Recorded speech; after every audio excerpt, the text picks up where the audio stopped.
Huh? Hot rod Dodge coupe.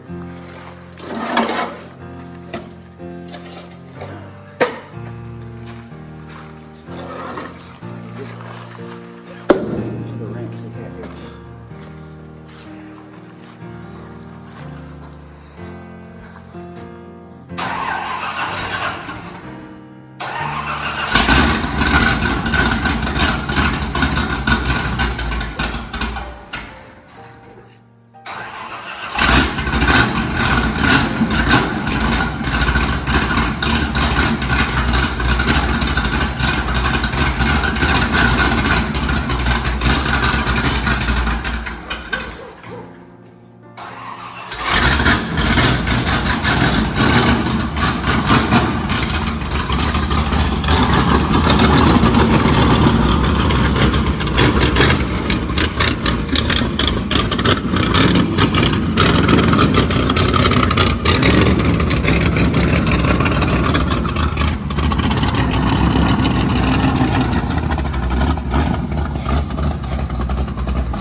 Yeah.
He's got all the metal for this car. All the fenders, running boards, everything. Oh, yeah? The only thing I don't have is this garnish strips inside here, the windows. Yeah, you know some people. That's what I need. He needs all of them. the metal for the inside. The garnish strips. Oh, yeah. What year Dodge is Coupe, this? 35. 35 Dodge. Dodge, Plymouth, Chrysler. I'll put it out there. Coupe. Will all fit. I need all of them. Okay. There's enough. Is there one in the back too, or just the 4? Now there's one back in the back too. Yeah. And the windshield too? Yep, windshield.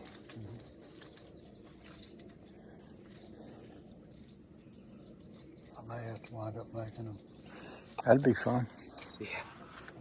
Give you something to do. Not like you don't have anything to do. The thing about this car is It's like the one I had to make for that Yeah. lead sled. this car is all steel. There's no fiberglass on this Yeah, car. this is a solid car. It is. You can tell. You said 35, right? Yeah. Yeah. Okay. It's got a 5-speed manual transmission of 87 Camaro, Good one. and it will smoke them tires. Yeah. I like that T5.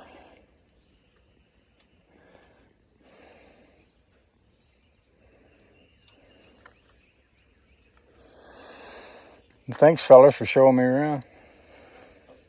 You're welcome. Randy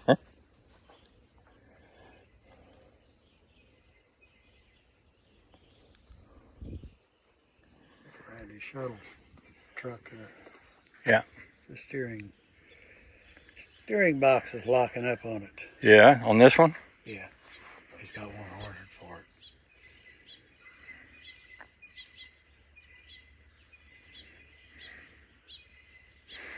That's what I'm going to be playing with when I get home today on my Studebaker, is this front steering. Yeah. It's got a drop bell axle like was popular, in the 70s.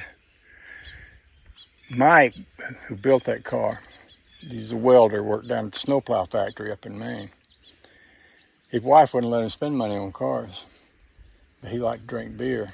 And up in Maine, you get a nickel a can back for your beer cans. Yeah. So over the course of 20 years, he saved up all his beer can money and built that car. he drug it home from behind the gas station, and it was so far gone that it was losing its composure. And it's a sedan, so it was a box, and the box was unboxed, so it was starting to spread out. Well, he brought it home, and I was racing back then, and he raced for, like I say, 1 week and decided it wasn't for him. But I'd go by and see him all the time. He'd be working on that thing. I was spending all my money on race cars. He was spending all his money, which amounted to his beer money, on that one. And that's how he built it. But he put, and Mike, somebody probably either gave him this one or it was so cheap, but he put a Renault steering box in it. Now, I don't know if that's the same as a Vega steering box, because, back then they was using the little Vega steering boxes. Right. It looks a lot like that. Yeah, the Vega steering boxes were real popular. They were. They was putting them in all the T-buckets and everything. Mm-hmm. So when I got it, it didn't have power steering, and he put a little bitty sport steering wheel on it. So you just like. So what I did is I read about people putting Prius power assist steering. Electric power steering. And I put that in mine. I put that electric power steering. Is it the one that goes on the steering column? Or? It goes right in line on the column, like if you were putting it here.